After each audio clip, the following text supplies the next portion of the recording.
لو تاری ئەمڕۆمان لەگەڵ ئەو وەزع و زروفە تایبەتەی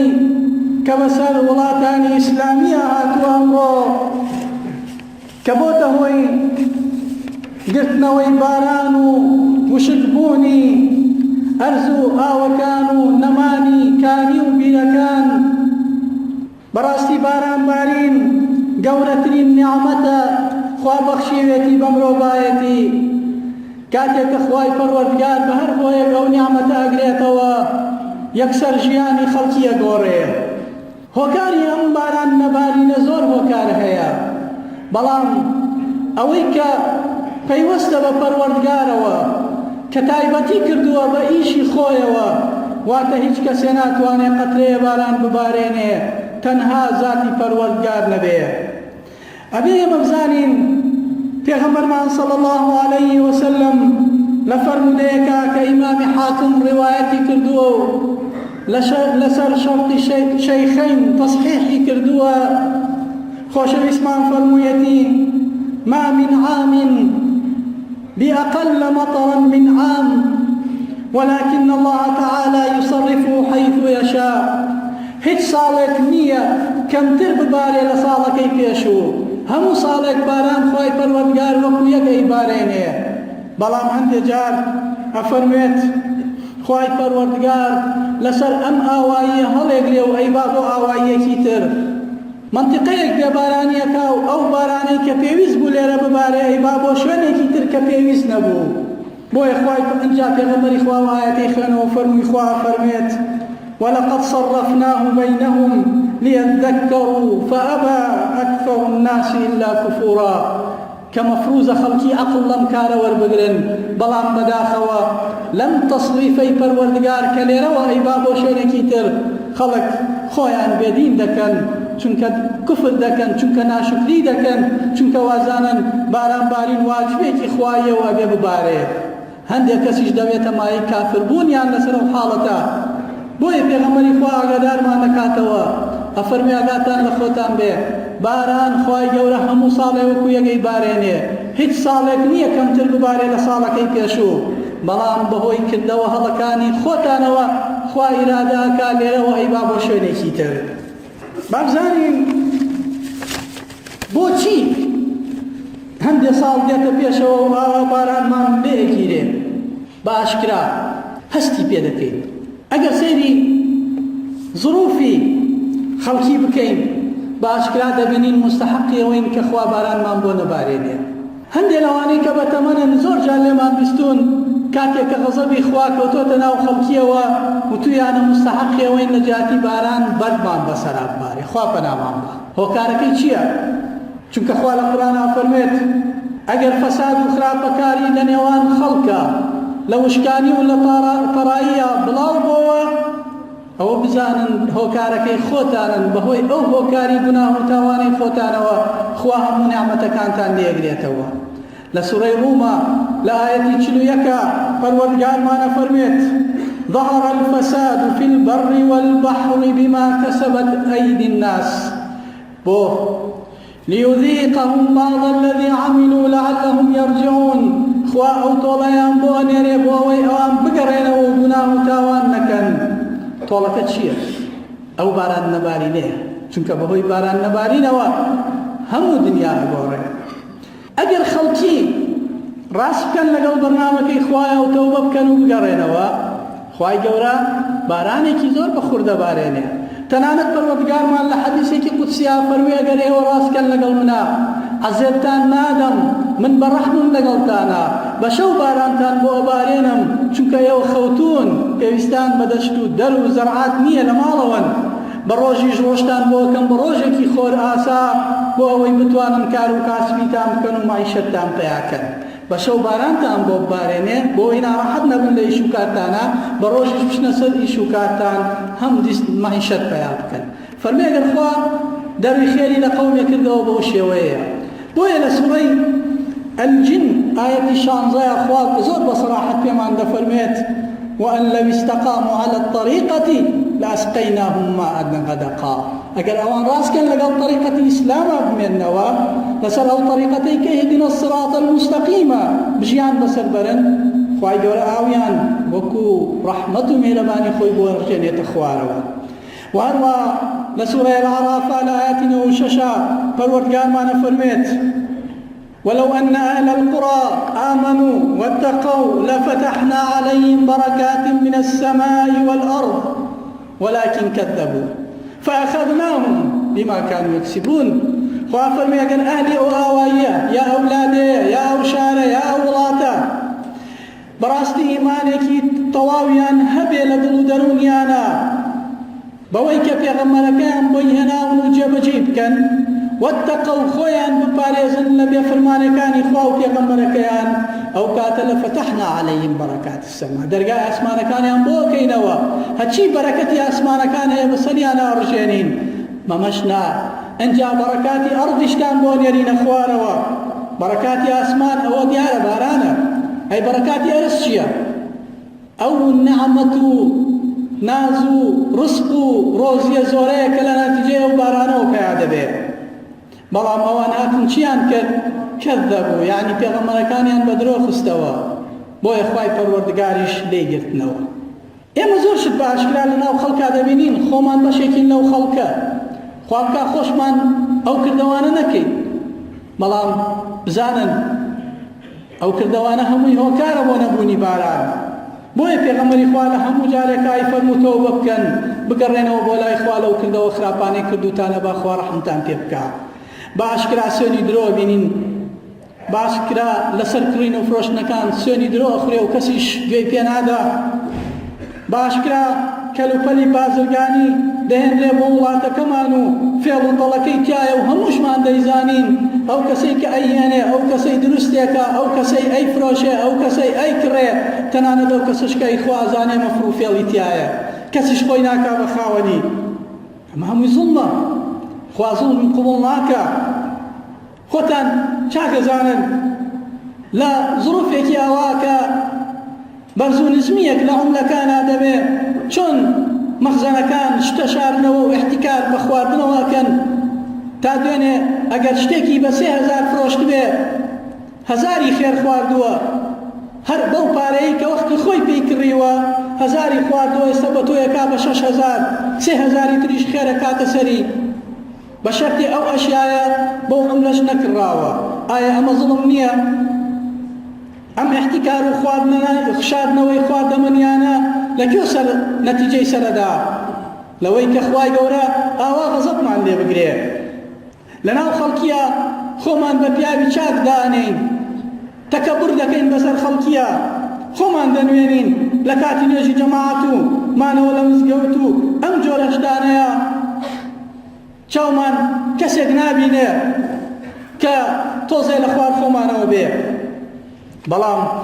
کاتێکە حرامێکی خوایەتە بەردەستمان گوێشی پێ نادەینێوەشی خۆی. ئایا ئەمانە مستحقی غەزەب نین؟ ئەوەی لە تەلەڤیزۆنەکان و لە سەتەلایتەکانەوە پەخشەکرێ بۆ ئەبێ کەسێکی بەناو موسڵمان هەستێ بەیانی تەنفیزی بکا بۆ مناڵەکانی چی لە جنوبەرگ و چی لە عادەت و چی لە تەقالیدەکان چی بکەین؟ ئەو فەساد و خراپەکاری و بەڕەڵایی یەکوێ پێ نادرێ باشکرا لەناو خەڵکا دەکرێ. خەریکە وای لێ دێ پێغەمبەری خۆشەویستمانە فەرمێ 5 شت هەن ئەگەر بێت و هەر قەومێ ئەو 5 شتە جێبەجێ بکەن ئیتر بەتەمای ئەوە مەبن کە خوا ڕەحمتان پێ بکا. لەو 5یەکێکیانە فەرمێت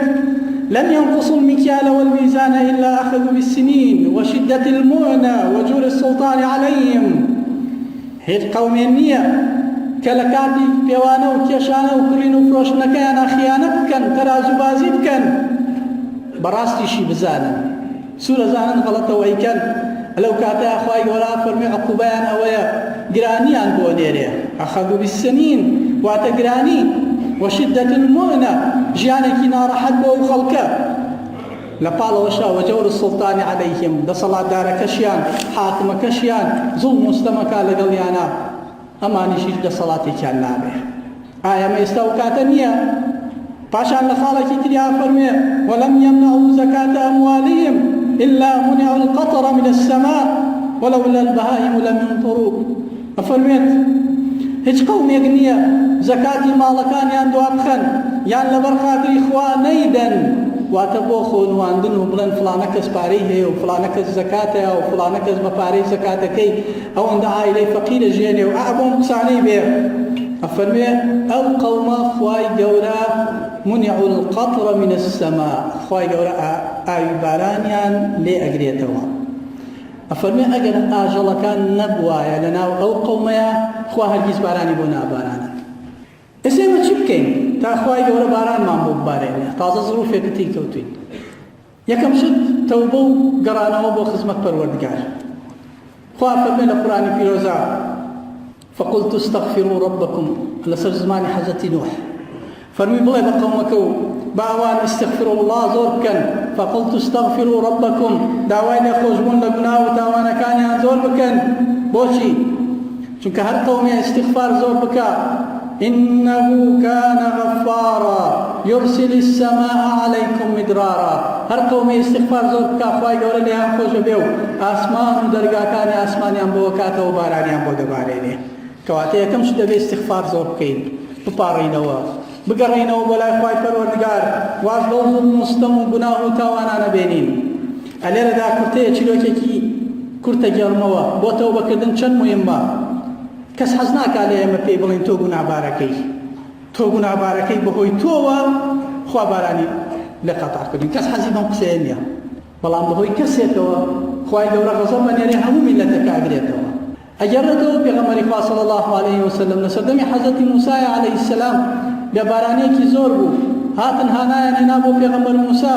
ئەویش چۆ خزمەت خوای پەروەردگار عەرزی کرد خوایە گیان میلەتەکەم داوای بارانەکەن گرانیە وشکە ساڵیە معیشەت نەما زەرعات نەما خوا فەرمێ بڕۆ پێیان بڵێ با نوێژە بارانە بکەن و لەناو نوێژە بارانەکەیە باتەوە بۆ ئیستیغفار بکەن جێبەجێیان کرد بەڵام خوا بارانی بۆ نەبارانن حەزەتی موسا چۆ خزمەت پەروەردگاری دەسەڵات خوای گەورە فەرمووی کەسێکیان تایە گوناهبارە و تەوبە ناکات تا ئەویان لەناوە بێ من بارانیان بۆ نابارێنم حەزەتی موسا تەشریفی هاتەوە خوارەوە فەرمووی بە قەومەکەی قەومەکەم خواوا فەرمووی کەسێ لە ئێوە تاوانبارە تا ئەو تاوانبارەتان تیا بێ وەڵڵاهی باران نابارێ ئەو کەسە بەئاستێ بچێتە دەرەوە زۆر ناخۆشە ئەم حاڵەتە ئەو کەسە فەسحە بێ ئەو کەسە لە ناوەڕاستی مەجلیسەکەیە بوو ئەیزانی خۆیەڵێ وتی یا ڕەبی خوایە لە دڵی خۆیە یا ڕەبی خوایە فەسحم نەکەی تەوبە ئەکەم ئەگەڕێمەوە بۆ لای تۆ تەوبەکەم لێ قبوڵ بکە خوایە گیان فەسحم نەکەی ئەمڕۆ لە ناو قەومەکەما ئەفەرمی خوای گەورە لەویان نوێژەکەیان تەواو نەکرد خوا بارانی بۆ بارانن حەزەتی موسا عەجایبی لێیە و چۆ خزمەت پەروەردگار تی خوایە خۆ تۆ فەرمووی تا ئەویان لەناوە بێ باران نابارێنم خۆ ئەو نهاتە دەرەوە خوا فەرمووی تەوبەیەکی کرد بەهۆی تەوبەکەی ئەوەوە لە هەموویان خۆش بووم و ڕەحمم پێکردن برانی مسلمان خوشکانی ئیماندار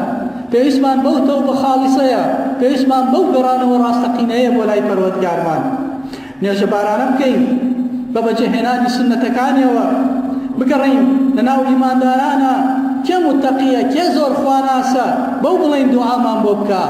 یابێ هەموومان خۆمان بەوە نەزانین کە بپارڕینەوە لە خزمەت پەروەردگارمان بەهۆی ئەو هەموو گوناه و تاوانەوە کە کردومانە ئەگەر گوناهباریش نەبین لە پاڵمانە زوڵم و ستەم و گوناهکراوە و گوێمان پێ نەداوە ئەبێ خۆمان بەوە نەزانین کە ئەنی ئەوە بین دوعامان گیرا بێ ئەبێ بگەڕین بە شوێن کەسێکە کەسێکی متەقی و خواناس کەسێک کە دۆستی خوا بێ تەوەسولی پێوە بکەین و بپارڕینەوە بۆی ئەو داوامان بۆ بکە ئەمەش چۆن لە سەردەمی پێغەمبەرە ئەمە ڕوویدا لە سەردەمی سەحابەکانە ئەمە ڕوویدا چوونە خزمەت پێغەمبەری خوا جومعە بوو ئاوا لەسەر مینبەر بوو پیاوێ هاتە ژوورەوە لە ناوەڕاستی جومعەکەیە وتی پێغەمبەری خوا فریامان کەوە باران نەما وشکە ساڵیە ئاژەڵەکان لە بێزرعاتیە هەموو مردن هەموو لە بێ ئاویا خینکان خەڵکی معیشەتی نەما گرانیە پێغەمبەری خوا هەر لەسەر مینبەرەکەی پاڕایەوە و خوای گەورە بارانی بۆ ناردن لە دوای پێغەمبەرە صلی الله عليه وسلم لە سەردەمی حەزەتی عومەرە جارێکی تر بێبارانی هاتەوە ساڵی گرانی بوو عام الفتق بوو لەو ساڵەیە خەڵکی هاتن بۆ خزمەت حەزەتی عومەر حەزەتی عومەر ئەمیر المۆمینینە دەسەڵاتدارە وەلەو متەقیتر و خواناسریشیان تیا نەبوو چونکە سەحابەی پێغەمبەری خوایە چونکە بەشداری شەڕی بەدری کردووە چونکە یەکێکە لەو کەسانەی کە پێغەمبەری خۆشەویستمیان لە حەقی فەرمووی ئەگەر پێغەمبەر دوای من هەبوایە عومەری کوڕی خەتابە بوو هاتن بۆ خزمەتی وتیان فریامان کەوە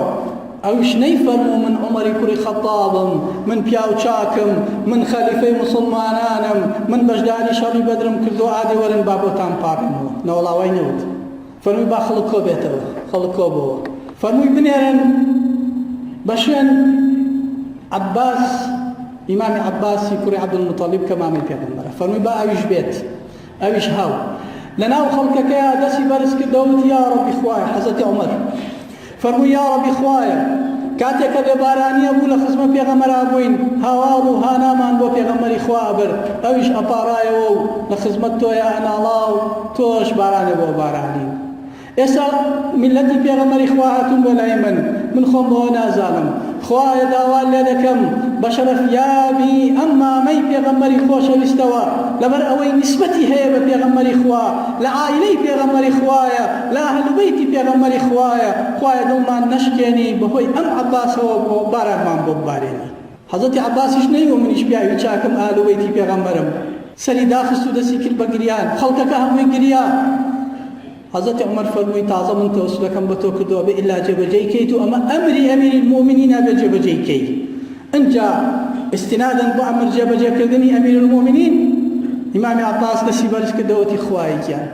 اللهم إنه لم ينزل بلاء إلا بذنب، خوای هیچ بەڵاو مصیبەت و ناڕەحەتیەک نییە کە بێتە خوارەوە لەلایەن تۆوە ئیلا بەهۆی گوناهی خەڵکەوەیە. لم يكشف إلا بتوبة، وأو غم ناڕەحەتی و بێبارانیەش ناناچێ إلا بەهۆی تەوبەکردنی خەڵکەوە نەبێ. وقد توجه القوم بي إليك، ئەم قەومە هاتون بۆ لای من و منیان هێناوە تکا ئەکەن لە خزمەتتا بەهۆی منەوە. لمكاني من نبيك، نەیوە لەبەرەوەی من مامی پێغەمبەر، وتی لەبەر مەکانەت و خزمایەتیم بە پێغەمبەری خواوە، ئەویش خۆی بەوە نەزانی کەشت بێ.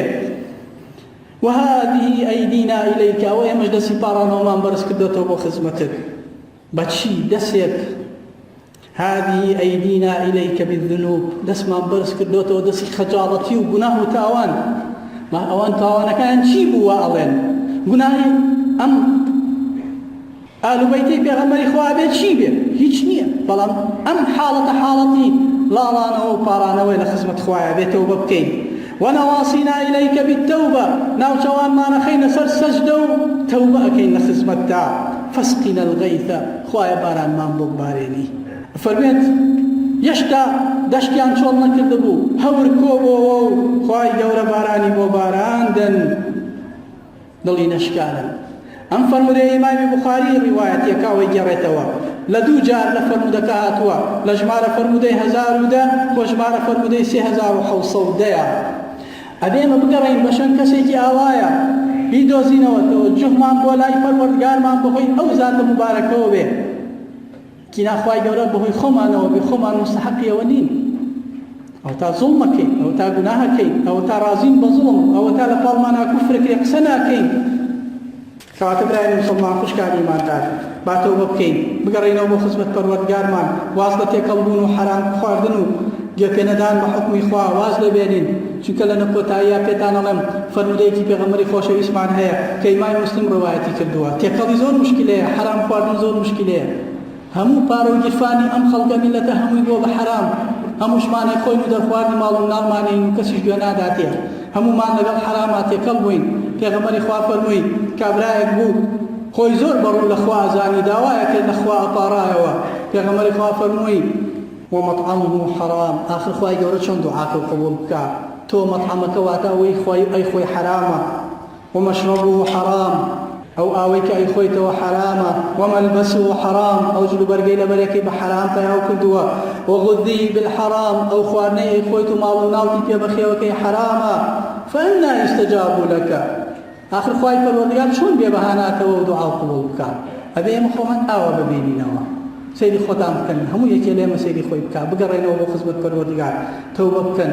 بڵێن یا ڕەبی خوایە داوا لێ دەکەم یا ڕەبی خوایە تەوبەمان لێ قبوڵ بکەی یا ڕەبی خوایە لێ دەپاڕێنەوە لێمان خۆش ببی قەڵەمی عەفو بێنی بەسەر تاوانەکانمانە ئەی پەروەردگارمان ئێمە ڕوومان نییە لە خزمەتتا داوای باران بارین بکەین دەستی پڕ لە گوناهمان بەرزەکەینەوە بۆ خزمەتت یا ڕەبی خوایە پێغەمبەرەکەت و پێغەمبەران و پیاوچاکان و سدیقین و شوهەدای ئومەتی ئیسلامەکەین بە تکا بۆ خزمەتت خولەفایانی ئیسلامەکەین بە تکا بۆ خزمەتت خوایە دڵمان نشکێنی و بارانی ڕەحمەتمان بۆ ببارێنی یا ڕەبی خوایە شفای نەخۆشەکانمان بدەی ڕەحم بە مردوەکانمان بکەی یا ڕەبی خوایە لە خزمەت پێغەمبەران و پیاوچاکان و سدیقین و شوهەدای حەشرمان بفەرمووی یا ڕەبی خوایە دراوسەی مزگەوتەکە مام عەلی ناوە نەخۆشە و جەڵدەنەی داوە یا ڕەبی خوایە تۆ بەسەرت کردوێتەوە دەروی خێری لێ بکەرەوە و شفای فەرموو یا ڕەبی خوایە موسڵمانانی داوایان لە کردوینە ماڵەکانمانان یا ڕەبی خوایە بێبانایانەوە کێشە و بیر و گرفتەکانمان بۆ حەل بکەی یا ڕەبی خوایە هەموو نەخۆشانەی لە خستەخانەکانمانان و داوایان لێ کردووی یا ڕەبی خوایە بێبانای ئەوانیشەوە شفای هەموو لایەکمان بدەی